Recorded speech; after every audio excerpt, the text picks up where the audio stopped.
It's Dr. Tennant's Verbal Highs. Let's start the show with Lewis Tennant. Here we go. Guests and interviews that you're looking for with creators, innovators, and so much more. For all episodes and further info, verbalhighs.com is the place to go. All right, welcome to Dr. Tennant's Verbal Highs, a podcast that doesn't have a tagline at the minute. If you are a repeat listener, you'll know what I'm talking about in terms of what you probably would have expected to come next. If you're new, just a quick ID here. This is episode 81 of a show I've been doing nearly 3 years. 81 individual episodes with individual people with individual interesting lives. And even if you don't know the topic or field, the idea is that themes and questions and topics on the show are relatable to the human existence. I really wish I'd never started that intro so bombastic and then decided to stick with it. I mean, that wasn't a particularly bombastic one, but trying to do that. Hey, keen, welcome. It's not that I'm not keen, it's just that broadcast radio oomph doth not exist anymore. Where am I going with this? Yeah, sometimes I just like to come on and just switch it up every week. But people unconsciously like a similar intro, don't they? It's sort of a warm cocoon for the content within. Let me just come on and say, welcome to Dr. Tennant's Verbal Highs. Eat a bag of dicks. Kids in the car probably, definitely too young to know about dicks. Probably the only Australian corn-flavoured snack that made it into dairies here. So the reason there's no tag at the minute is related to why there hasn't been a regular flow of episodes recently, namely because I moved. Part of that move, the original sort of idea, I had a few key things sketched out for the show when I started, and one of them was the idea of guests coming to my place, being, welcome to my whare, and me engaging with them there, which is, it worked, obviously, because I got those up, and Kingsland was a pretty accessible spot, but since being in the CBD, I've realised it's a big ask for people to, come in and eat a bag of dicks and try and find parking and so on. And when the last episode was recorded, which was with Gene and Cayenne, Gene could have brought so many bags of dicks, but instead he had to spend $25-$30 on the car parking building next door, and I thought, I can't have people doing that. So, big news. I nearly fizzled out, but that's not true. I don't think I would have stopped, but I was wondering when I was going to get motivated to do another episode again. But I had a bright idea, which will be revealed shortly, in probably an episode or two after this, whereby I have a supporter coming on board to get me mobile. So, what a penny drop after all this time. Just going, oh, duh. Even though, let's face it, you were kind of trying to bite Mark Maron with the garage, it actually makes sense to go to people's houses where they're comfortable and don't have to travel, and it doesn't take longer than the hour and a half you ask, and if they don't know you, they don't have to come into your house. With trying to get more female guests or younger guests or whatever, it's like, who's this guy getting me to come over and be in his house one-on-one for an hour and a half, 2 hours? That's not really a serious concern, but you get where I'm going with this. Go, take it to the people, take it on the road. And I think that's going to be really enjoyable, and I think it's going to give the show a slightly different flavour and feel. Is it the Renaissance or the Resurrection or the Phoenix from the Flames? I'm not sure. One of those. Nothing on this extensive list of things I thought I really had to tell you has been covered. I could get to the key stuff I do need to tell you, that's right. Okay, so Stephen Gallagher was on. We covered a bunch of stuff. These are loose bio pieces, but it was one of those lovely ones where I know Stephen from the past, so he ended up sort of questioning me as much as I questioned him, and we sort of talked wider things than what he's done and where he's done it and how he's done it and how well he's done it since he started doing it. Japan, Lower Hutt, Fiji, via a bank working father. We talked about our love of film, as he is a composer but also a lover of the art form. We talked about attention span. That's about 1.3 seconds in. Just joking, I think it's quite far in. Some shows were mentioned on the show, some other episodes rather. The Lemon episode, which is a prime example of someone you may well have never heard of, a reggae DJ and kind of general man about town in Wellington with a fascinating past. That episode is number 56. They're all on my website, verbalhighs.com. We also talk about, Stephen gives me props for an episode that he listened to of mine, which is Roland Rorschach. Sorry if I've done horrible with your surname there. Roland was in the Hallelujah Picassos. And again, if you go the Hallelujah the Witch, another fascinating one out of the box, much like Danny. Completely different to Danny, because, you know, that's the one out of the box thing, isn't it? Both fascinating stories, fascinating people walking to the beat of their own drum. So, one last thing before we launch into this show. This is a story filled with comedy and with tragedy. So, Stephen is a film composer and a music editor with a background as a music practitioner. So you could sort of say he's an audio engineer by proxy as well, or at least knows a lot of those skills. I teach at a uni. I teach a big audio paper to first years. So if my students listen to this, I'm not a fraud. I do know what I'm doing with equipment. This is what happened. And Stephen, I'm dropping you more in this than me, because I've looked at the evidence, and this is what happened. So I thought I'd get Stephen first, because this is the first time I've done one without having the person in the room, irrespective of everything I've just said. So, in other words, I tried a video conference ting, because I've been using Zoom for work, and it's way better than Skype. And I've got a good mic plugged into my desk. And I thought, well, award-winning music editor and sound designer, composer, Stephen Gallagher, will have a lovely mic plugged in to some sort of setup and some headphones on. And when we first got talking, it sounded like you hear it sound, like in a tin can on an old telephone. And you just got to truck on. You can't stop the conversation. So I messaged him afterwards, and he was using the internal laptop microphone with no headphones. So when I speak, there's also slight feedback from his end for not having headphones on. I'm really throwing you under the bus here, bro. It's a great episode. And the punchline is that I've cleaned it up well, and also podcast being an earbud format, you'll cope fairly early in, folks. If you are a new listener, another one of the key things on my itinerary when I first started this was having broadcast or professional quality audio. So the other ones, shined, buffed, polished. I need to cop to my end of it. Oh yeah, for some reason I had the mic in the wrong spot, so I pop. Trust me, if it was unbearable, it wouldn't be up. I did something called double cooking, which you're told not to do.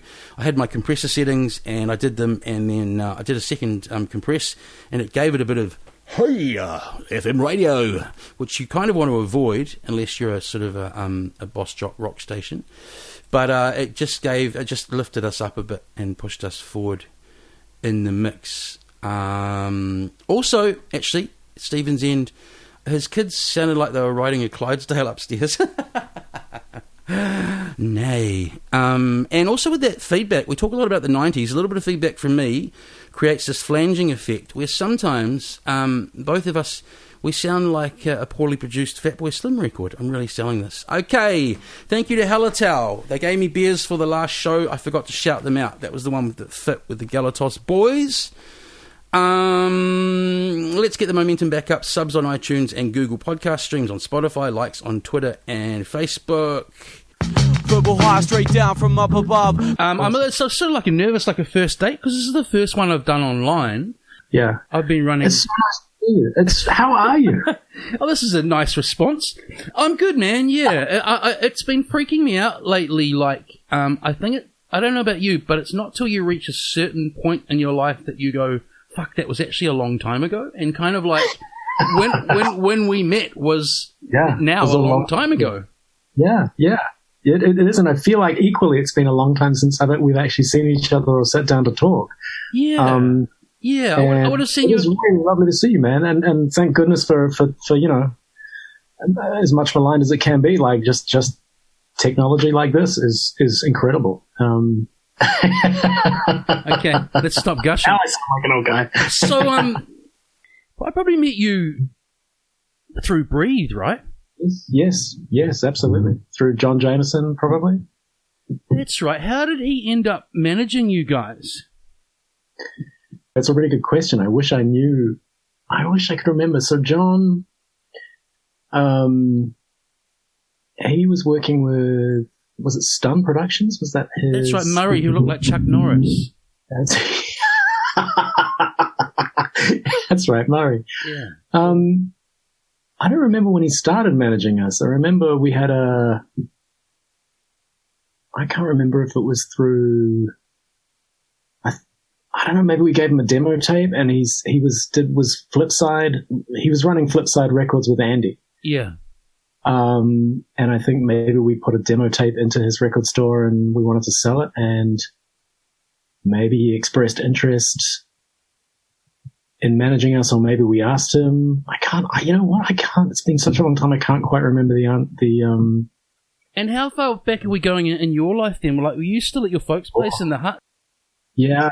Oh, no, I'd moved out by then. I was living in Aris Street, and like I'd met John. I think when I was at high school, I'd met him. Because friends of mine, or people that I knew him, like, so I think Carter Nixon knew John. Yeah. And yeah, so. I think he was one of those, like, the kind of one-man business, you know, he's kind of like, yeah. Maybe you'd say hustler on one day, but like, you know, the kind of guy who just kind of went out and went, I'm going to get this done or that done. Yeah, totally. Yeah. So, I really like John. I haven't seen him for such a long time. We'll go a little bit back from there. I should probably say who you are. This is Stephen Gallagher, award-winning composer, music editor, and sound editor. Works in film, TV, and other media, as you probably heard us allude to if you've got no idea what we're talking about. Started off in bands, probably most notably Breathe.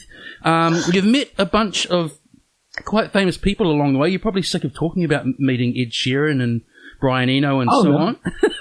So we might touch on some of that today. But moving back from those Breathe days, you grew up in the hut, right? Yeah. Well, actually, I was born in Auckland, and then my family we moved to Tokyo.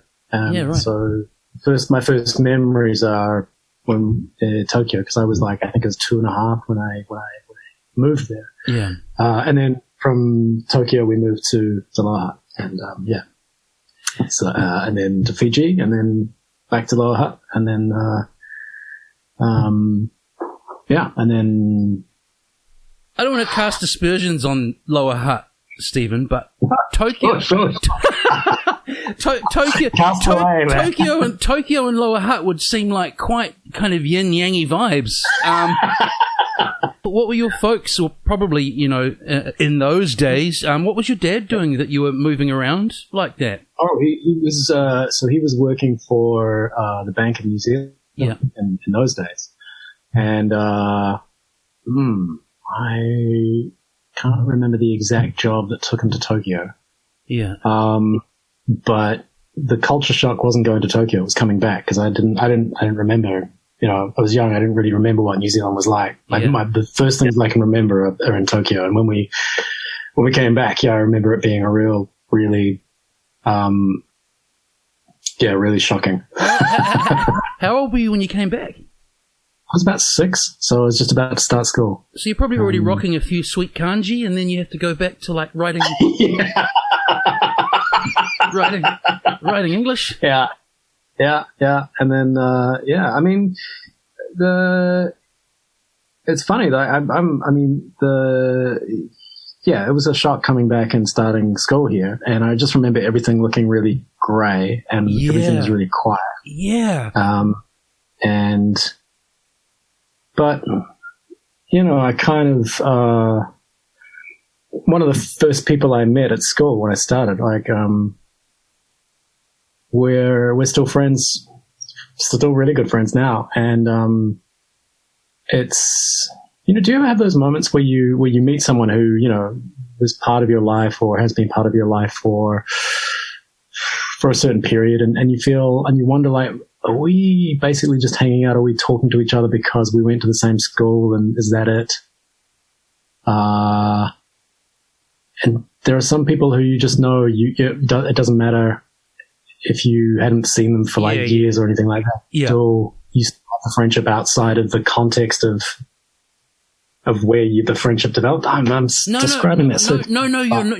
You're not, because I've had it because I reckon Facebook, I know that kind of friend, but also Facebook has thrown up ones for me where I met up basically about 3-4 years ago in Kilburnie where I grew up with with the neighborhood kids. In other words, all of us who lived on a block back when everyone used to, when you used to leave that era where you'd leave the house at 10 in the morning and they'd just say be back by the time it's dark. Right, so we all met for a beer at the Kilburnie Tavern or whatever it was. My God, I reckon 30 plus years later, and even though how to describe it, me and the main guy I'm thinking of, but we're just in completely different walks of life now. The fundamentals of that 8-year-old friendship were still the same, because your personalities formed way earlier than we often think, right? So I totally get that. You know what? As soon as it's like anywhere you go, you meet people and form a connection, and suddenly it doesn't matter where you are. It's like the people are really great. So, well, I spent about 7-8 days in Japan, and even that amount of time, because it's so much upside down land, visually, culturally, and everything. It's the one place I've landed back from and gone, fuck, oh my God, I'm back in Auckland. It's so different. Just so different, right? Completely. Right. And when people ask about Japan, I say, it's upside down land. That's the only way. and all the best possible ways, it's upside down land. Actually, haven't you just traveled through, you went to, was it Poland, and you went through part of Europe? Yeah, 3 nights in each place. That's quite a heavy itinerary, and I haven't done a lot of travel, but it was pretty amazing. But it's the sort of travel where you kind of feel like you actually need a holiday at the end of it. If that makes sense. Yeah. No, I definitely get that. It looked amazing. What can I ask you? What took you to the places that you visited? It's going to be a reverse podcast. Well, no, I'm just curious because I live my life in 2 rooms at the moment, and one of them just doesn't have any windows but a lot of screens, so vicariously, people's lives. Basically, a bunch of kind of when I've schooled myself up a bit more on your story and where you've got yourself to I've heard you a few times sort of saying a lot of it's sort of serendipity and this, that, and the other. But I think if you concentrate on certain things and they fall in different areas, it all sort of ends up coming together. So what I'm trying to explain is I started doing this for love based on getting addicted to listening to podcasts. Then the academia thing's been bubbling away for about 10 years. And it sort of came together with getting employed in technically the radio department, but my sort of guy above me wants me to be the podcast guy at work. So I started off at a podcasting academic conference in Mainz, which is just out of Frankfurt. And apparently Frankfurt, though I'm sure I would have really enjoyed it if I'd stuck around, people were like, Frankfurt's kind of the financial centre, probably not a lot of reason to spend much time there. So I just went straight down to Munich to see a friend, and then basically followed a kind of semicircle back to Berlin. So I don't know how, we never got taught geography at school, right? I missed maps. I've had to do all this later in life. But if you go in a semicircle down from Munich, that takes you kind of I'm starting to forget already, Vienna, Prague, Krakow. Awesome. Wow, that sounds like an amazing but very hectic, intense. Lots of sausages and beer, mate. Anyway, back to you. So, from what I noticed about, again, casting unfair aspersions, but hilarious ones on Lower Hutt, you and I are around the same age, right? You 43-ish? Yeah, 45, right. So, that era the Hutt's kind of famous for as a meme is being kind of metal rock area, right? Were you a bit of a sort of an outlier or a bit odd musical taste wise with your keyboard obsession? I don't think so. A lot of you mean in terms of metal and listening to metal and. Well, I just think that a lot of music was a lot more tribal then, and it was kind of almost felt like back then it was kind of like, for a minute there, it was kind of like metal or rap or chart music. But here you were like air freighting copies of Keyboard magazine and, you know, running around listening to Duran Duran at 14. It's an esoteric and liberating taste for a young man of Lower Hutt. The amount of shit I got for that. That's what I mean. Yeah. Fuck it, man. One of the best things I reckon about the Hut, though, I mean, like, yeah, you definitely had, and people I knew, and you listened to a lot of, a lot of metal. There's a point, you know, when we were teenagers where, like, metal was like the type of music we listened to, and we didn't really listen to too much outside of that. Yeah. But one of the best things about growing up in the Hut was, aside from, you know, there was this record store, I'm not sure if it's still there, it was called Wonderland Records. That's right, yeah. Amazing secondhand record store where it just had stuff I'd never seen before, like, and it's the sort of place you'd walk in and they'd be playing over the shop stereo system. They'd be playing like a Slayer bootleg, you know, from a live concert. Yeah. But they'd have this Flying Nun section, right? Yeah. Where you can walk in and they had all of these like EPs and records from, like, you know, like the John Paul Sartre Experience first EPs, like all the Headless Chickens early stuff. And because it wasn't at that time, you could bring in a cassette or bring in one of your old, you know, records and swap them, or spend $5 and get a couple of records. Yeah.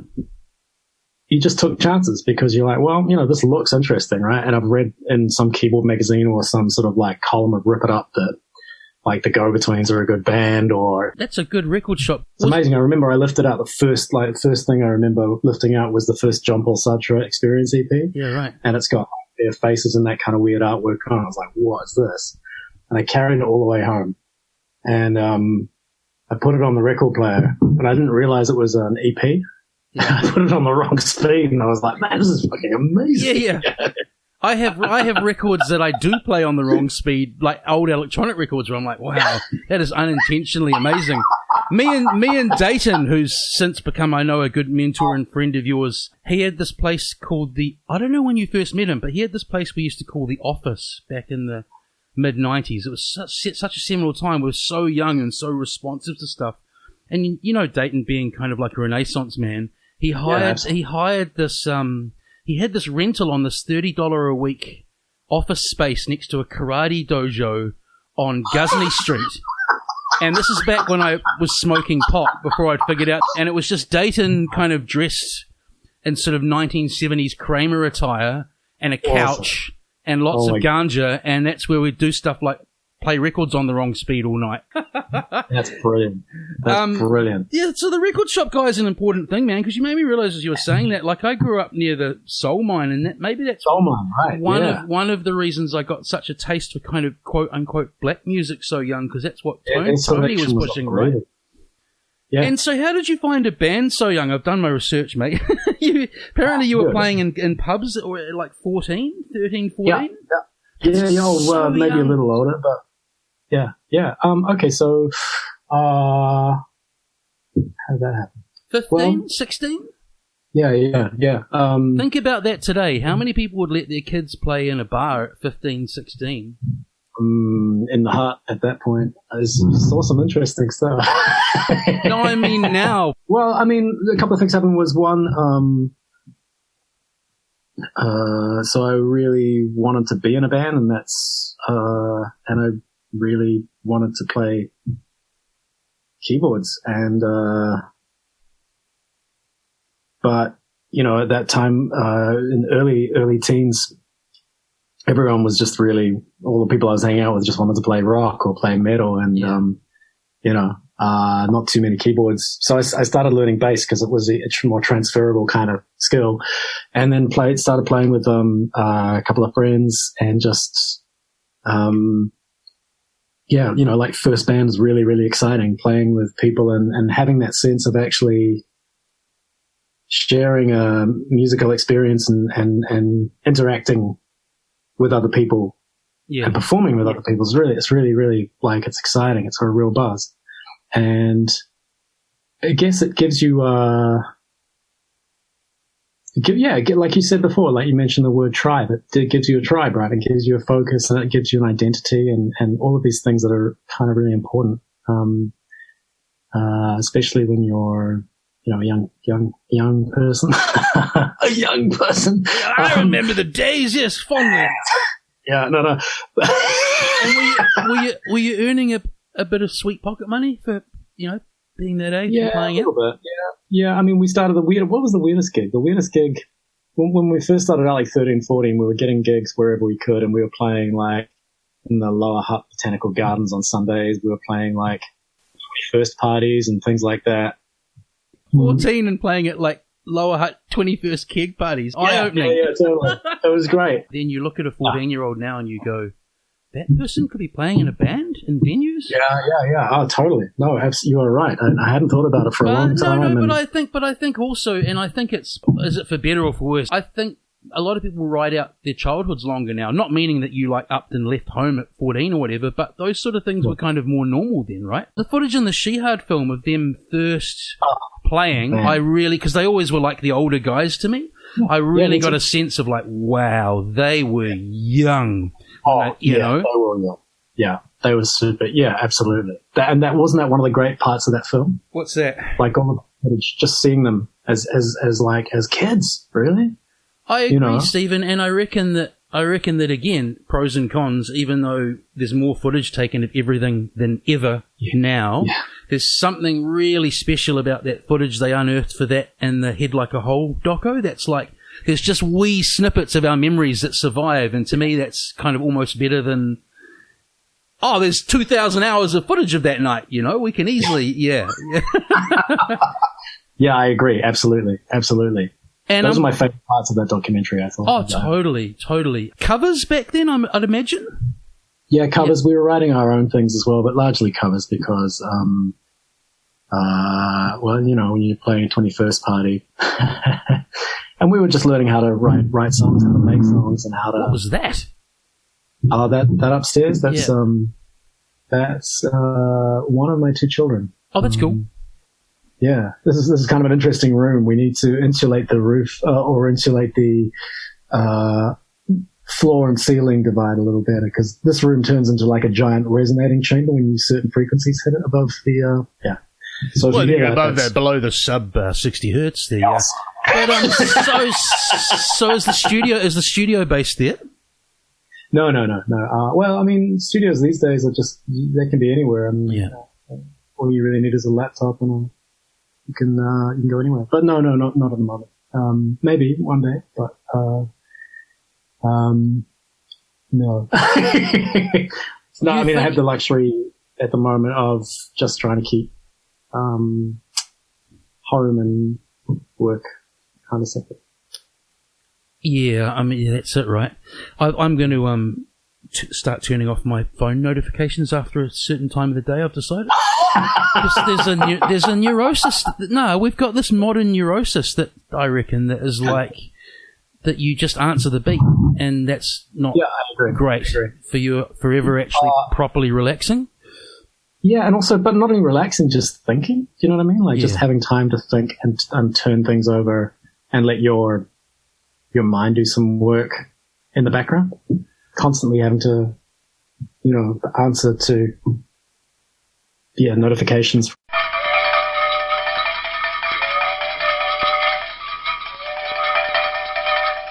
When I did my BA, which was 94 to 96, I ended up majoring in film. Brilliant brain food, basically. Not a practical film course, probably not like you do today at a... We were watching these extraordinarily, slow by today's standards prints of things like Battleship Potemkin, Citizen Kane, Hitchcock greats, etc. And it just dawned on me the other day. I went to watch The Godfather again. So the reason I framed it like this is to say that I have a kind of history in not only watching those films, but kind of like studying them. Yeah. And my attention span has changed. Like, I kind of struggled with The Godfather, and I thought to myself, would a kid these days be able to watch this film? I don't know. I don't know that they'd last it, man. I've been thinking about similar things. Yeah. And what led me to think that was, I can't remember if it was the beginning of this year or the beginning of last year, the NZSO performed a live score to Star Wars. Yeah. And it was weird. I took my kids and one of their friends, and we sat close to the orchestra. Yeah. And the film played, and for some reason, I don't know what it was. I don't know what it was. I always remember Star Wars being very snappy and very kind of, you know. I was sitting there going, this feels longer than I remember. And you know, I caught myself just like looking up at the ceiling and like, you know, or looking at a wall or looking at other places and just drifting off. Were your kids hanging in there? Oh, they were. Yeah, they were. Oh, like, that's amazing. I thought you were going to say they were like, Dad, this is so slow. My God. How old are they? At the moment, they are almost 10 and 6. Boy and girl? So when we went, they were probably like 8 and maybe 5. Right. And they were engaged. I just found myself drifting off. So maybe that's just. But it's interesting. Like, if you look at that film, because I still hold it up as, you know, this kind of bastion of like an action adventure science fiction film, and it felt saggy. You know what I mean? Watching it again, you're like, even this film to me feels like. Yeah. And there's angles to it we could discuss for days. Like one I think is like not only the way advertising changed editing, but I reckon like pop videos like late 90s, early 2000s, just editing speeding up, you know, every aspect of filmmaking, and then like the way, again, we're pushed information these days. There's this massive battle for like not only attention for something, but attention span as well. But it freaked me out that I've changed. Like, you know, you go, oh, kids are so different. It's like, wow, The Godfather is a different game to watch than it was probably 20 years ago when I first saw it. Have you seen Star Wars Uncut? Yes. The fan? Yes. I love that. I feel like it's, I don't know, now DNA somehow. Yeah, it is. The hero's journey, mate. You can't beat it. You can't beat it. And, Have you kept up with all of them? Like, have you watched all 9 or whatever it is now? I will once the 9th one comes out. Yeah, there's a couple I've missed. I missed my nerdery is. Yeah. I missed the Solo movie. I haven't seen that, but I really would like to. I've heard it's pretty good. Yeah, and it's. Do you remember? So was there a point where you? I'm interested when you studied film. Yeah. Was there a point? I don't know, prior to you wanting to study film, like, for me, like the very first film I ever got taken to, I remember it was Superman, and it blew my mind. Yeah. And then I remember being a young kid and going to see films in Lower Hutt like Indiana Jones, Temple of Doom, Empire Strikes Back. Yeah. And then growing up with an image of what film was, right? Like explosions, car chases, and adventure and things like that. Yeah. And I remember the first film that I saw that wasn't like that, and suddenly changed my view on what film could be. And I was wondering if you had a similar experience where you saw a film that suddenly made you think about film differently and launched you off to want to study it. It's sort of like we planned this earlier because I felt I knew where that was going, and I do have I'm sure this isn't the only one, but I have a really particular memory, okay? And it's later in life than, going to see E.T. Weirdly, the film I remember first seeing, and I only remember it because I remember one scene in particular, someone took me to Xanadu really young. So, 2 things. The way I ended up studying film was that I was like a drama guy at high school, and then for years I was like, I'm going to go and do theatre at Vic. And for a number of reasons I won't go into, I didn't end up doing that major, but film was kind of the cousin in the same department. So it was a happy accident because it was fascinating, and it sort of tied in with the friendship I talked about with Dayton and just getting into like really deep into kind of art in general, if you know what I mean. Yeah, but to answer to your question is, before that and before I had before I'd even gone to Vic and then realised I wouldn't do theatre, is TV3, when they started in 89, over those next 3 or 4 years, they'd play a bunch of older stuff that I'd never known to be on TVNZ. And in, I reckon, 16, 17, it would be like 6th or 7th form, I randomly caught Dog Day Afternoon on late at night. You know the Pacino film? God. To this day, one of my favourite films. And I was like, it was just paced so differently and felt so differently. You're holding your head. The people can't see this. Great. An incredible film to see when you're like 17. And I was like, everyone in it was amazing, paced incredibly. I still watch it from time to time, and I'm not really a rewatcher of things. So so that I distinctly remember that in my house in Oniparoa where I grew up, you know, like summer 1993 or something. Yeah. I have a similar thing, and it might have been on free. I know it was on TV, where I came home. I don't know where I'd been, but I came home, turned on the TV. It was late, and this film was on, and I was like, what is this? And I stayed to watch it. And it was Peter Greenaway's Drowning by Numbers, which is just, you know, for someone who, like me, who had a very small overview of what film could be, just blew my mind.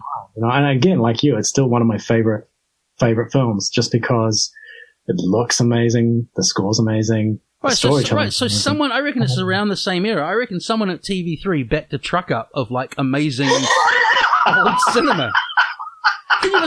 Can you imagine what we would have been like if the internet was around? We probably would have popped. It's probably good that there was limited availability. I agree. and those things were just had a big resonance. Yeah. And again, that just set me off on a different path. And it's interesting you had a similar experience. Who was that person responsible for that programming at that time? Well, also, I think showing our age, like there's something about that sparseness of media that, though I would never go back to not having what I can access on the internet, there's something about that sparseness of media that just, it's a different experience to now wholly, right? And I think you cherish those moments you remember, maybe not more, maybe it's just that you remember them more because there's less of them going in than there would be now. Yeah, and also that there's a number of things about that. One of them is that the context of which you and I saw those things in, we didn't go searching for that stuff. You know what I mean? Somebody else made the decision and broadcast it to us. We didn't type in something looking for something specifically. Yeah. You know, like there's one kind of content provider beaming into probably at that point, 3 million homes, deciding this is what these people are going to see at this time between here and here. We didn't really have the ability to go, well, you know, Russian film between 1931 and, that's you know, right. I'll tell you, the opposite of that is like, not the opposite, but the yang to that yin again is like, I don't miss sitting around with a video cassette waiting for 40 songs on music programs till I find one that I want to record. Slowly building my hour compilation of videos up over 7 years, you know? I did the same thing. I know what you mean. Oh my goodness. And if you miss the beginning of it, you're like, I just realized we've seen, like, the way media has changed probably the most historically, right, in the last 20 years, let's say. So a bit longer than that. We've seen the amazement and excitement of a third TV channel in New Zealand, that era we're talking about, when that came up, to like it's disappearing now, and everyone's like, you know? Crazy, isn't it? You know what I mean? It's like, oh, where's Netflix? What's on next? And hasn't that happened like in a really? That's such a I was going to say a disruption. It seems to have happened over a very, very small amount of time. Yeah, I reckon so. It's amazing to me. You start to, again, when you start to notice length of time and stuff, is like, I've only been teaching 10 years, but I'm now at a point where my students have no reference to a certain foot in the past that we're talking about, you know? I mean, well, you know, you think about where media's changed since the millennium, for example, to kind of carbon date them. You know, you got to realize that if I teach a first year now, they're born the same year as 9/11, man. Right? So that's how. I just started teaching this year as well. I just tutoring. Where? My at Massey. Nice. in Mont Cook. And it's my first experience of doing it, and it kind of blew my mind when I sort of figured out everybody's kind of median age. It was like, whoa, okay, Yeah. Wow. Yeah, it's interesting. And I think what you'll find is, I don't know exactly what you're teaching, but you're inevitably bringing examples to class. And Yes. I don't know why this one sticks out a while ago. I'm like, I better bring something younger than my era. It's to do with TV. So I brought the footage of Thingy's eye popping out. I'm like, Thingy's eyes! Look at Thingy's eyes! Look, Thingy's eyes popping out! And that's after my time, and they all looked at me completely blank. And this is like 10 years ago when I first started. It's like, who's Thingy? That's like before they were born. So you'll soon learn where things are carbon dated. Okay, so back to the loose bio piece. So you finished high school, I assume. You did bursary and all of that because you went to uni, right? I did, yeah. What was the transition into kind of moving into town and going to uni? Did those things happen around the same time, or was uni a bit later? Yeah, pretty much. Yeah. So I was I think at seventh form. I didn't really know what I wanted to do actually, because I thought maybe I'd go to university and study like English. Yeah. But then my mother at the time was working for the New Zealand Trade. God, what are they called? New Zealand Trade Enterprise? Yeah. Trade Enterprise. They had a different name. Let's not dwell over the acronym.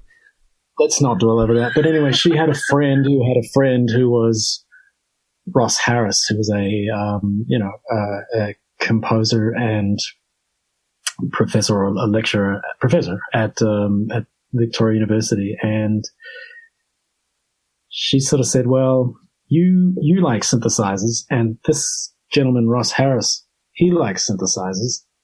Would you like to go and talk to him about synthesizers?" May I point out, listeners, a fairly obscure subject in Wellington at the time, relative to population. So I went to talk to him, and I went to music school and went into a studio, and suddenly all these things that I'd been reading about, through magazines and stuff like that, I was in a room with all of this stuff, and he was just sitting there, and he was so amazing. I mean, like, I was, I think, 17 at the time. Yeah, right. And, I just kind of naive and we just talked about music, and we talked about synthesizers for sure, but we talked about a lot of music and ideas about music, and he was amazing. And I just remember thinking, this is incredible. And then he said, "So what are you doing next year?" And I said, I don't know. And then I said, what would I need to do to get here? He said, "Well, you could do this course and this course and this course and this course." I was like, wait a minute, these courses exist? Yeah, it's like, right. Yeah. And he was the first person because I thought music school was just out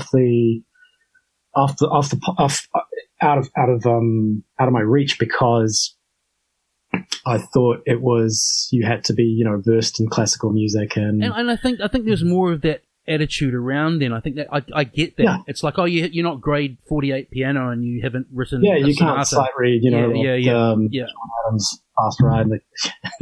Yeah. But he was the first person, and also I just thought that was a different world, and the world that I was interested in was rock music or pop music or popular music. Yeah. And he was the person who said, well, I don't remember the exact words he used, but to paraphrase it, not even to paraphrase it, in broad overview, he linked a lot of the ideas that we were talking about in that conversation and a lot of the music that we were talking about.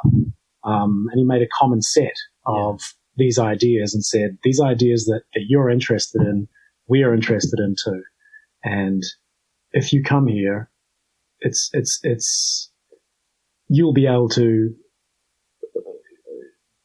learn more about this stuff, and we're interested in this and this and this, and if you're interested in, you can come here and study. And I was, all of a sudden, it was really exciting because.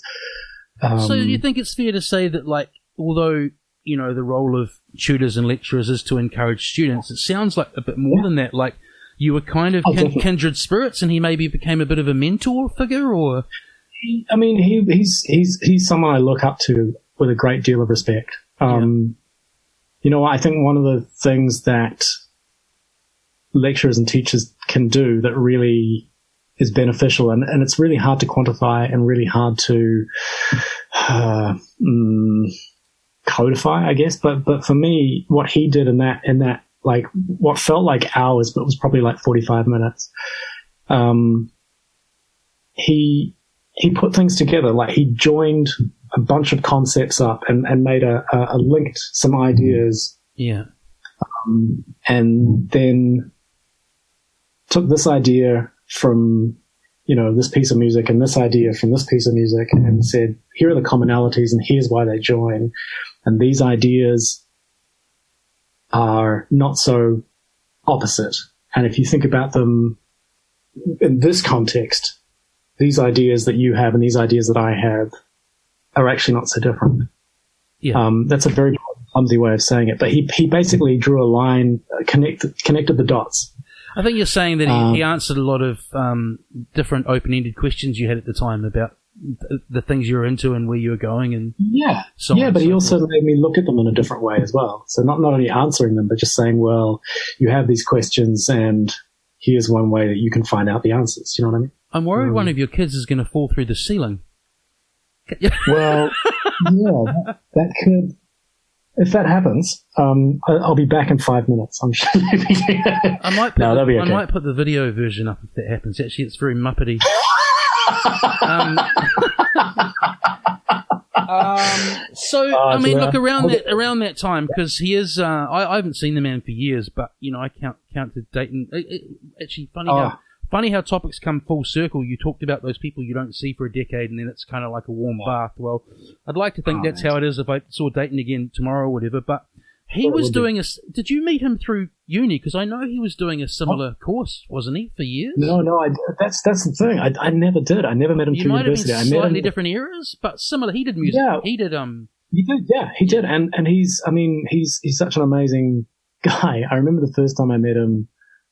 I was working on a TV show with him, but I was working as an assistant to David Long, who was the composer. Yeah. And Dayton was working in the sound department. Mm-hmm. And we were in a studio that was up on Taranaki Street in Martin Square. Yeah. And Gibson Group was down like a couple of blocks down Taranaki Street. And every week he would come up and we'd do a spotting session for the episode of TV that we were working on. Yeah. And I just got to know him because he every week he'd come up and we'd talk sometime. And then I think we did two TV series. And then after that, at the end of that, I didn't have a job coming up and I was slightly freaking out, and there was a job opening at Gibson Group, and Dayton's told me about it and said, "Oh, you should come and apply for it." So I did, and he interviewed me, and Mike Hopkins interviewed me for the job as well, and I was suddenly working as their assistant, and that's when I got to know Dayton a lot better. And he's just such an amazing guy, and yeah, he has never stopped being an amazing guy. We shared a studio together for years and worked in post for years. It was television together. Stuff, right? Gibson Group stuff? Or? Yeah. We did a couple of films, but mainly it was TV. And then I just learned so much off him, and he's just got such a brilliant mind, and he's just such a great human being. And then he just never ceases to amaze me, because he got to a point where I think he was feeling like there was more to life than being, sound post. Yeah, he is very much a kind of what's next guy. Yeah. He is, yeah. And so he taught himself to speak Mandarin. No easy task. No easy task.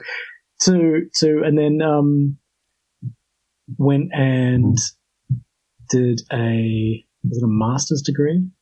He's currently a doctoral candidate in history and Chinese studies at the University of Melbourne.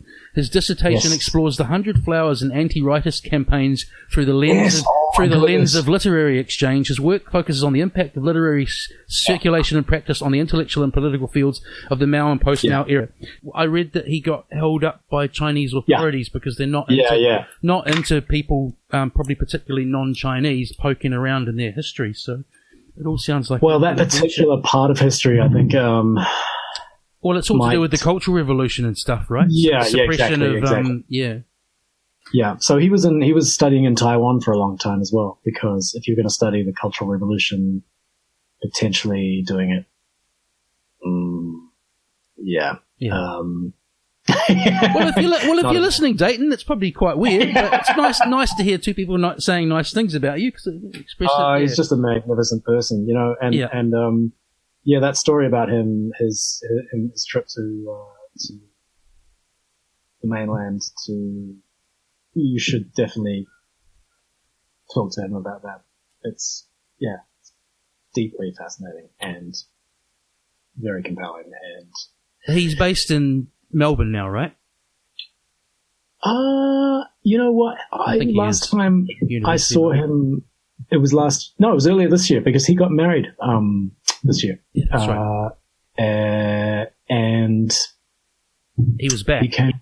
Yeah, he was back. He was back for, it was pretty whirlwind. I mean, he came back beginning of the year. His wife-to-be came over. A whole lot of their friends flew in from Taiwan, and it was such a beautiful and moving ceremony. And to hear Dayton address his new family-in-law in perfect, flawless Mandarin. Well, you think it was perfect and flawless?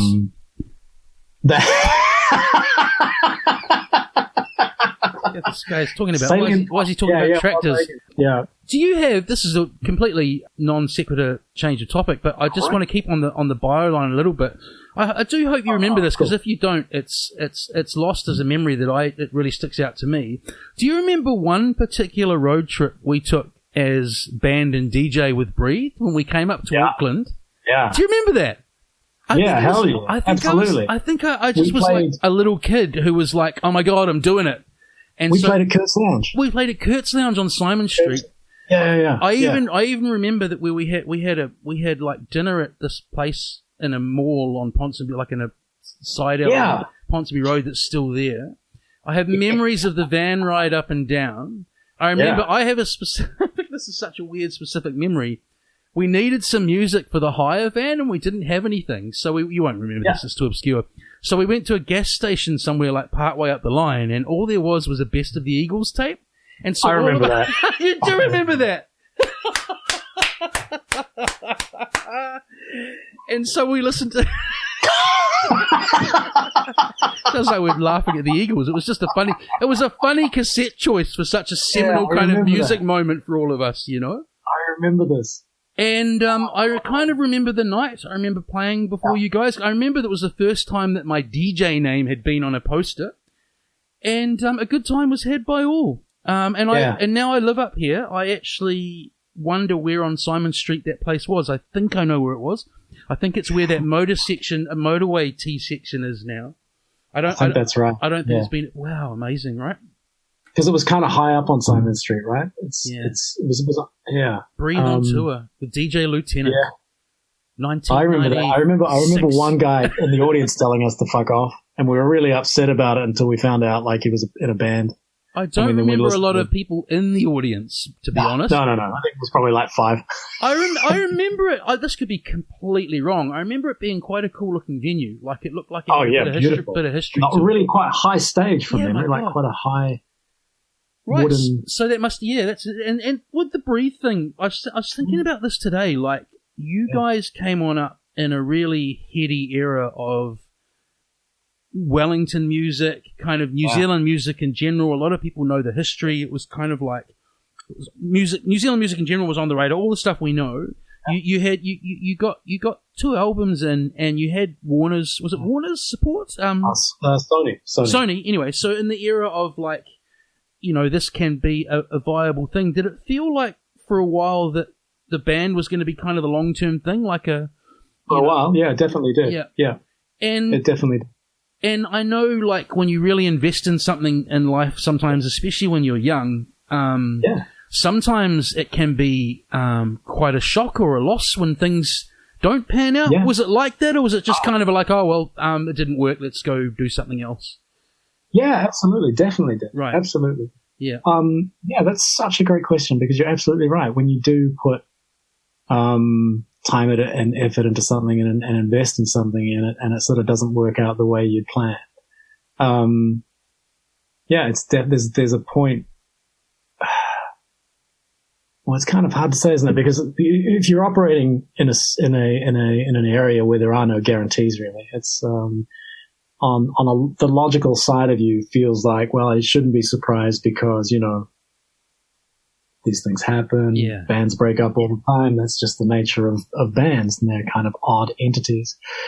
However, you know, the emotional side of you, it did, because really, you know, I remember when our second album came out, and a lot of people hated it. But the thing is, I mean, difference between living in Auckland at the time and living in Wellington was that people in Wellington, I guess because we've been, you know, we were a Wellington band, they weren't afraid to tell you that they hated it. And, you know, that's, you know, appreciate that honesty. But it's kind of, at a point where everything was, you know, we were splitting up and everything was kind of going shitty, it was pretty hard to go out some nights because you just, you know. But it's funny that you asked that. Does it affect you? Yeah, absolutely. And kind of, I was bummed out about it for a while, and then if thinking about it now, like what I'm bummed out about, or what I miss about it, is just hanging out with the rest of the band, you know, like just spending time together, because we don't really see each other. We're all in different parts of the country or the world, and that's the part I miss. Oh, it does sounds a bit hokey and stuff. No, it doesn't at all, man. It doesn't at all. It totally speaks to the sentiment of what I asked. It totally speaks to the sentiment of what I asked, you know. That collective experience. Well, I mean, I you know, I don't know where that question came from. I just was pondering it earlier today, because I was living in Melbourne when I got there after Weatherhead, and I got there just after they exploded, and I just look back at because Den Heyer ended up working, or probably I ended up working where he was working, and we actually talked about it many years later. Like, he'd just sit at the end of the bar, really lost, man. You know, you could tell it was not a short process. It was like a year or two of kind of whatever it was of kind of just lining it all in his head, you know.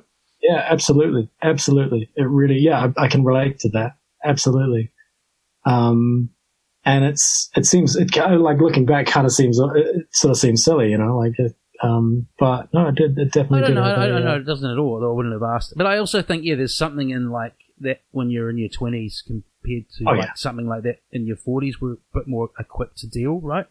Oh, I agree. And the other thing about that is going back to what, you know, like talking about being in a band when you're young and having a sense of identity and kind of a tribe and a focus. And all of a sudden, when you've had that tribe and you've had that focus, and you know, you've done all this like driving around the country, having no money, sleeping on floors, waiting for that. Yeah. You know, playing to 5 people in Taupo on a Wednesday night, whatever, you know, and for suddenly all of that to just not be there anymore, like just the relationships and the focus, and you I guess you start kind of questioning a lot of things about your identity and what should you focus on now.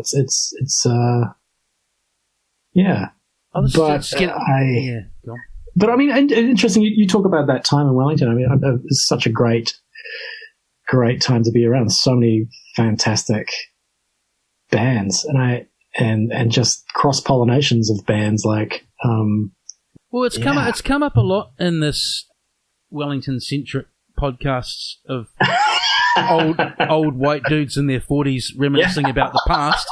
I have actually. It's come up with a few people like, and I think I do know the answer, but I still like to toss it around as like, is that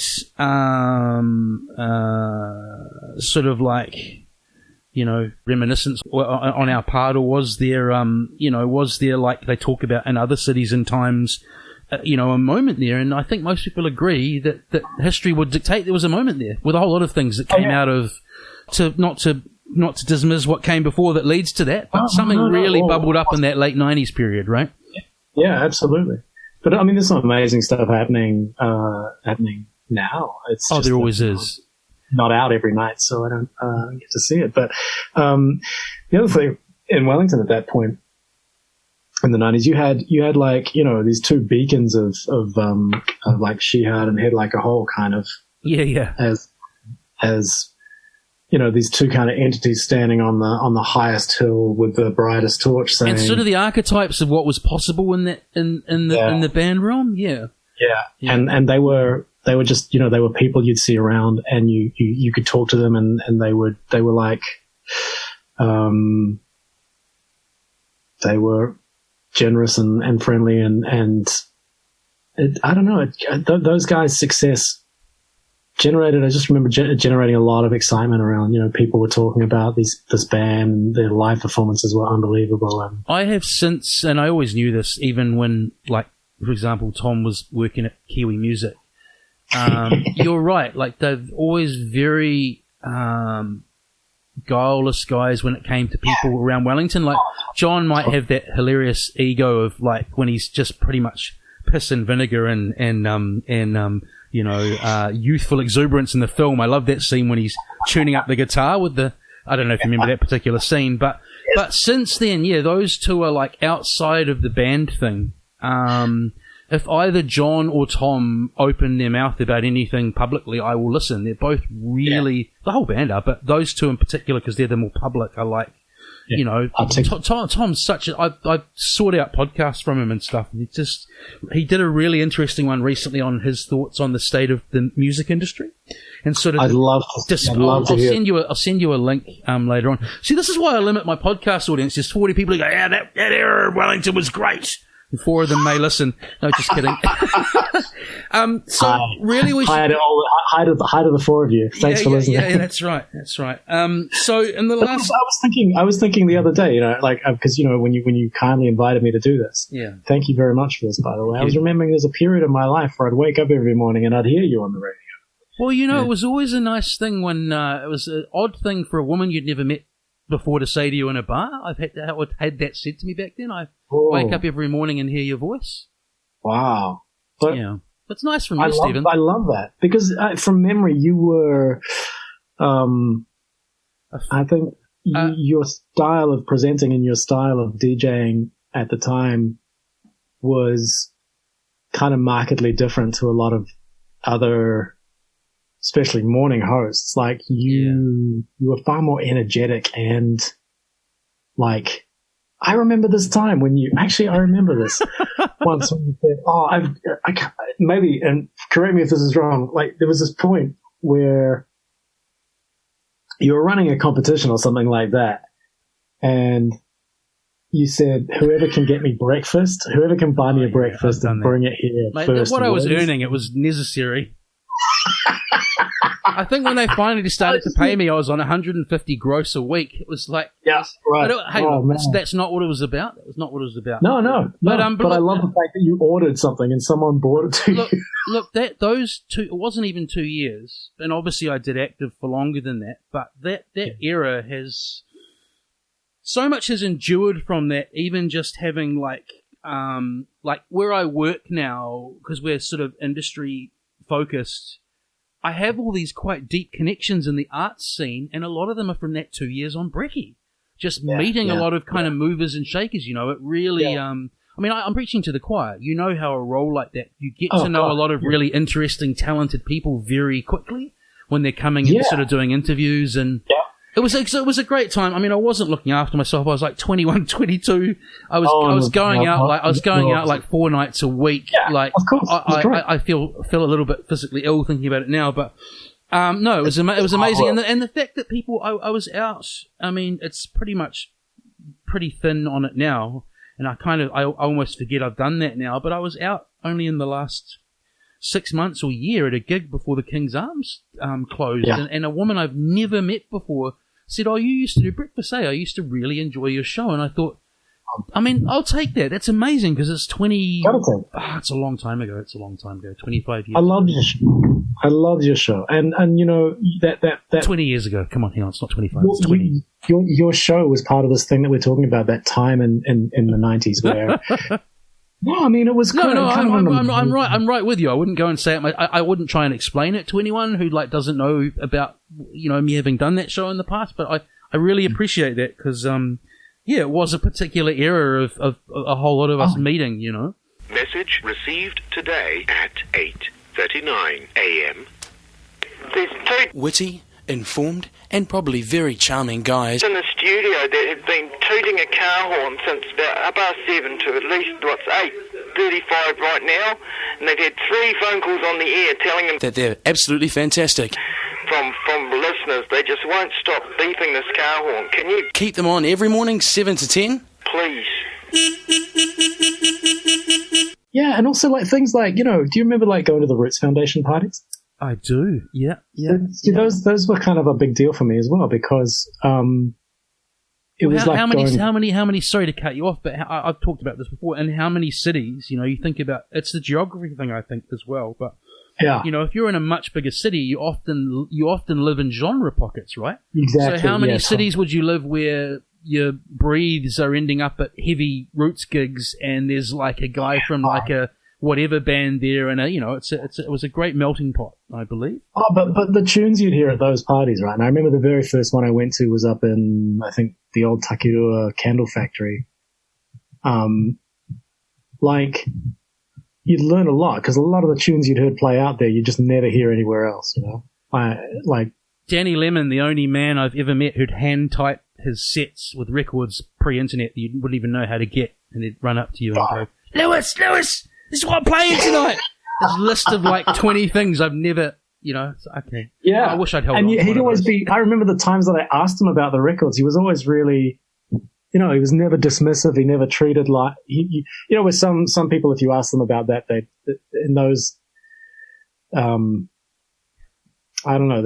I've had the experience where you ask people about, generally out of curiosity, you ask them something about either the music they're playing or performing, and for whatever reason you feel like they're being a little bit well, there's that culture of back in the day with Africa Bambaataa and stuff. They'd scratch out they'd scratch out the labels, right? So you wouldn't know what they're playing. But I think probably Danny's insurance was that there was 7 copies, and he had one air freighted via an air hostess through a Polish airport, so it wasn't like you were gonna. But I mean, Shazam must really change that now. I think that it's such an interesting invention. I didn't realize till recently that not only does it recognize the tune now, you can actually get home and buy pretty much everything that it's listened to over the night in one lot, right? You totally can. That's huge. You totally can. But the other thing is that Danny, when you ask him about the tunes, he'd tell you what it was, where it was recorded, but he'd always tell you something really interesting about either the genesis of the song, the production, the recording, or its reaction when it was released. There'd always be some sort of story to every song he was playing. Yeah. And I loved that. I loved the fact that he loved the music, but he loved it and he dove into it, and he was generous with anyone who asked him about it. He is the definition. I did you should actually listen to it, the podcast ep I did with him a couple of years ago. It's pretty powerful. He's the definition of someone who wears his heart on his sleeve. It's almost it's full on how emotionally present he is. And chatting to him in that episode reflected that. Now back to you in the last 15 minutes. We need to race through this, just falling into this blockbuster film racket. When did you first kind of get a break on something with? Because it's sort of, I don't want to. This is really reductive, but the sort of the big step up was falling in with Peter Jackson, right? Is that fair? I mean, yeah, it was huge because The Lovely Bones, was that the first? Lovely Bones. Yeah, that was the first one. Yeah. That was huge for me. Composing Yeah, or sound editing? I started off as a music editor. Yeah. And at that point, I was just helping to put the temp score together. But then started making things for the score and ended up composing small parts of it. And yeah, that was the biggest, hugest learning curve I've ever been on. And that whole period of time was really intense. And because,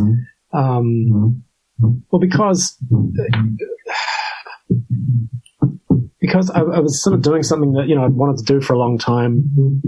I was doing it with a team of people who were just, who are extraordinary. And I felt really, really, really out of my depth, but I had no idea how out of my depth I was until, a little further on into the proceedings. At the same time, I was learning stuff. People were being amazing. Like working with Fran and working with Pete was incredible. Like those two are the most generous, smartest, funniest, hardworking people like that I've ever met. Like you're in the inner circle now, aren't you, with them? Oh, I don't know. I mean, would it be like, Pete, I'm running late. Do you want a flat white? Is it like that? It's like that, isn't it? It's not quite like that. No. I mean, you read, you can read a lot about people in whatever form of media you choose, but in my experience, those two have just been just supportive, generous, funny, hardworking, dedicated, and just really smart and lovely. And well, I think about how much the creative opportunities, and I left on the cusp of all of that, and I've just seen from people like yourself, a list of people I could rattle off in different areas, how much creative opportunity, like kind of and career and output wise, that machine has offered Wellington. There's a before and after, There's definitely a before and after, and for me, I was talking to a friend of mine about this the other day. Is that when we're working on like something like, say, The Lovely Bones or The Hubbard or Mortal Engines or a film that has a fairly sizable sound post crew, one thing that you never think about going into that situation is the following. One, prior to being part of that team, like a lot of the work that in terms of composing or working in sound tends to be kind of solitary, or you're just with a few people, and that's okay. But being part of a wider team is just amazing, and all of the things that come with that, like exchange of ideas, exchange of knowledge. And I look at some of the things that have come out of this post environment that we've been working in, and one of those things is, say, like there's a guy called Justin Webster who is a post sound genius, and when you're working in post sound, you get presented with a great deal, especially on some of those films that we've been on, the bigger ones. There's a lot of challenging curveballs that get thrown your way, and he's also like a programmer and a software developer, and a lot of the software that he's developed, it's software that's a direct response to some of the challenges that we've all been faced with. And it's so inventive and so like workflow stuff, or a lot of workflow stuff, but also it's just so inventive and so fluid and such brilliant software. And we get to beta test it and we try it out and we use it. And we take it for granted, but we're just sort of having this conversation the other day saying this stuff would never exist. Like someone might have built something, in the future that might do the same things, but this thing exists because this environment exists and these people exist and these pressures and these challenges exist. And this is one result or one side kind of. So if I was just sort of trying to crystallize what you just said, I think you said that maybe going in, or maybe as audience members, we think kind of director, actors, editor, but you soon realize the vastly collaborative process that filmmaking is, Yeah, and the environment, and you know, like we're all there to work on this film, right? And that's the let's just say the output. But there's all of these other things that come out of this, like experience and software and an exchange of ideas. It's a really rich and rewarding and kind of like feel really privileged to be part of this environment. But going into it, I didn't think of any of that. It was just about working on a film. I didn't realize what. Did it feel like quite a big responsibility writing the first Hobbit tune 80 years after the Hobbit was the Hobbit? God, that was crazy. That cool, was man. that was pretty exciting. I freaked out about it, but I didn't freak out. I freaked out a little bit, and then just. It's kind of like Brett and Kermit territory, man. I think we've done well, Wellington. Well, it's interesting because you freak out and then you kind of do it, and then you find some way to make it fun, and then it's fun, and then you kind of go, and then the song comes up, and you record it, and we recorded it with like Jeremy Taylor and this is the demo, and Chris Ward and a couple of friends of mine, and it was just a fun time. We had a fun time, and we sent it to Peter and Fran. They said, "Oh yeah, we like it. We're going to use it." And you're like, "Great!" And then they said, "Oh, can you teach it to the cast and then organize the recording?" And I was crazy like, well, Wellington bro job jam band kind of hairy lollies extravaganza. Yeah. Yeah, great. It was amazing. I mean, but yeah, also in the first, the Lovely Bones, it was a pretty extreme period as well, because I'd just gotten married, and my mother had just found out she had terminal cancer, and she had like a couple of months left to live, and that was pretty heavy. Full palette of emotions, as well as this amazing. Exactly. Terrible thing happening at the same time. Yeah. So that was. It was. I just. Yeah. That. There's. I don't know. There's parts of that whole period that a blur. I don't really remember too much about it. Yeah. So. Sorry, I feel like I've wandered off track down an alleyway. No. It's all, don't worry. I'm here leading this thing. So you must have with those films as well, you go to premiere or whatever, but I hope you've done that romantic thing of like just sneaking in with popcorn one day and watching it with a regular audience. Have you done that with any of them? Oh yeah, totally. Yeah, absolutely. Yeah. I love that. Because your thing must be watching, be admiring all of it, but an interest in how each audience takes in the music, right? And then the composition. Absolutely. I that's a big, seeing it with an audience and seeing it outside the environment that you created it in.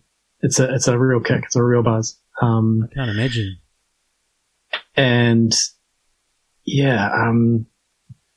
so there's a few stories I've heard you tell on in interviews and podcasts. It's not because you only have 3 stories. It's because people ask. Pretty much, isn't it? It's because people ask you the same stuff.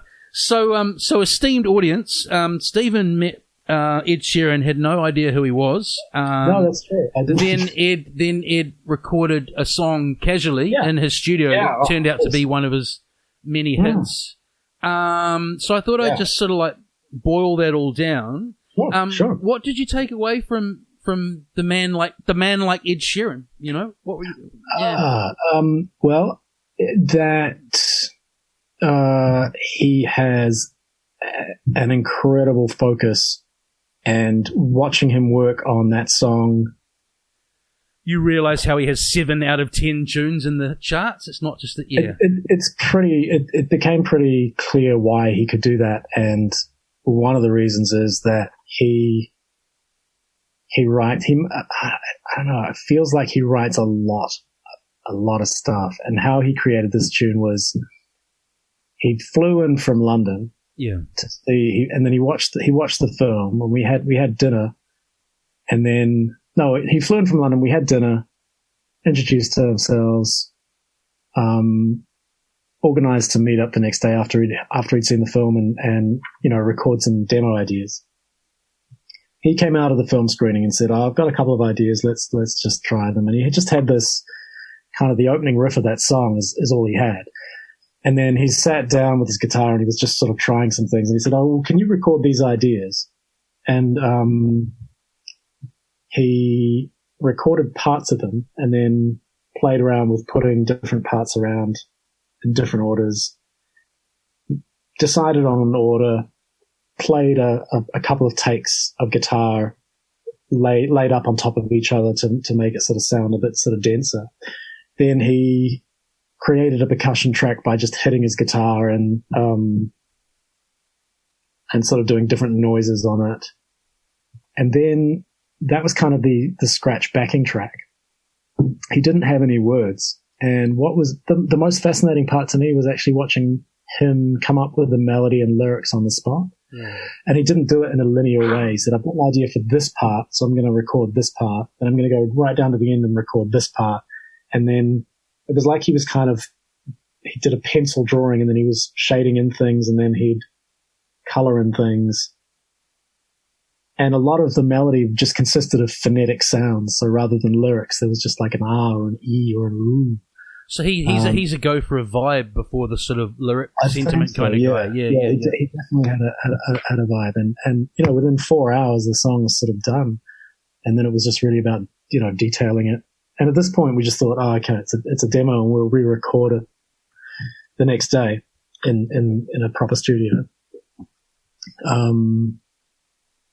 And the main takeaway was that his focus just didn't, he was focused the entire time he was in there. He was just trying to find the song. He was trying to sort of piece it together and find it. And he never questioned himself. He just whatever was in his head, it just came out. And he never stopped to go, is this right? Is it wrong? He just did it and kept going and kept going and kept going, and then stopped and then analyzed and then refined. Yeah. You know how sometimes the creative thing we have, maybe I want to do this, I want to do this thing, or I want to add this thing, but is it the right thing to do? I don't know. Maybe I see what you mean. He self-edits really quickly, or sort of like that decision. Yeah, I get you. Yeah. But he never self-censors. It's just it all comes out and then it gets refined from there. He never holds anything. Well, it felt like he never held anything back because he was he didn't feel like it would fit or. So did you feel like you're watching someone sort of quite special at work? Yeah, absolutely. Yeah. And I mean, just watching him I think I begrudgingly decided I quite like the guy, and I'm only kidding. I do. I had no idea. It's completely out of my wheelhouse, but a lot of the stuff I've read and watched and hearing you talk about him and stuff is, he seems an incredible artist, talented composer and musician. People take him for granted, and I think people, he works. The interesting thing for me was actually seeing him do that song in such a small time period. But just to hear him sing and to hear him do harmonies so quickly and so precisely and double things up. Yeah. The focus was unbelievable. And then after we'd finished the song, a couple of, I can't remember the next time he came to tour, we got tickets to see him. And on the way there, I was like, hang on, wait a minute. Is he playing with a band, or is it going to be him? Just him on a And if it's going to be him, how's that going to work in the Queen's Wharf for 2 hours? Yeah. And that was the time when he performed. It was like, oh my God, that guy with a guitar. Yeah. Okay. A looping pedal, but that's extraordinary that he he's operating on his own terms, Anyone who's been on a stage, I kind of felt a little bit ill just thinking about that. That's just, I think, no, you know what I mean? It says something about totally the man going out there. I think that you and I are grasping at the same thing, to go out there and sit on a wee stool and Vector Arena or whatever it is. That's some performance kahunas and a sign of an assured artist and gentleman. Yeah. But to maintain it for that long as well and actually make a dynamic show. It was just, I thought it was really impressive. And it's the only show. It was interesting. My wife, Anita, and I went to the show, and we were standing watching people come in, and the crowd, large sections of the crowd seemed to consist of younger, kids and you sort even of need older to tell adults. us that. I mean, it's chaperoning, right? But what was interesting is that going in, like, we were looking at watching the older, the chaperones or the parents or whatever going in, and they looked a bit, I don't know, a bit kind of questioning about what they were about to see. You're going to say he won them over? He won them over. Oh, hell yeah. There was a point like 3 songs in, we were just looking at the audience, and you could see there was this change in temperature in the older Amazing. members of the audience. I respect They were that, just looking at each other with jaws open like that, You've made me realise I'll tell you another very pragmatic and practical reason he's got a very long career ahead of him, because, like, think of the era of things like the Beatles and so on. Arguably there were less large acts, and then it feels like through a lot of our lives there were loads of big acts, and now we've kind of reduced down to like a few key artists in the charts again. So I just realised he's going to have adult fans, akin to adult Beatles fans, who are like, Sheeran's the one, because he had 7 out of 10 tunes in the charts when they were kids. It's remarkable. I think I think he's it was a real pleasure to work with him, and incredible to watch him play live. And you just think, well, I think there are people out there in the wider public who think that that's kind of easy, and I really think he's incredibly talented. He's incredibly focused, and he works incredibly hard. And more power to him, Hey, before we go, because we've done 80 minutes, unbelievably. Jeez, do you? I know a man who's busy with 2 young-ish kids and your own business and listening to stuff all the time. Anyway, have you been much of a podcast listener in the past? Do you listen to? Yeah, absolutely. Yeah, right. More and more. Okay. Well, I really like conversational shows where I sort of loosely base this on a bio. And if some of them are a little harder to kind of extract from, they become quite clinical bio pieces. And I really love what we've done today. Like, we've caught up as old friends, but also we've kind of philosophized. And we have talked enough about kind of you and what you do as well. But I'm basically, I'm summarizing and saying, I'm glad that we went off the page and it was really comfortable for 80 minutes. But what I will say in closing is I teach audio, and you produce high-end audio. We've probably got sonically the most iffy show I've ever done here, so I might have to send you. I might have to send you a post job. It sounds like your kids are like dancing with hippopotamuses. We've got the beeps of my computer, and it's through the computer mics. But I think once people get listening, they'll be fine. But I think if you roll out anything below. It's all about listening in earbuds, mate. It doesn't matter.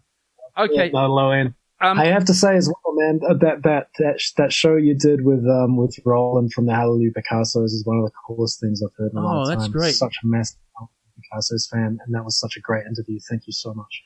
That's cool. And that was one of the interesting ones because he approached me, and not many have done that. So wow, I found him a really interesting character, and he's from my so great. That band are from my really prickly up ears formative student radio. Like before I was a person on it. It was that 93, 94, like, what is this crazy New Zealand music? And they were definitely... Oh, man, Hate Man and Love was like... I love that. I love that album. It's, great. I think they're a great band. Hey, Lewis, it's so nice to see you. Yep, Thank you so much. I think I'm down at Christmas, and we might have to meet up in the flesh for a coffee, mate. I'll be in touch. Yeah. Okay. What, do we go to the Hut, or do we go to Kilburn, or what? Do we just meet in between? We'll go both. Okay.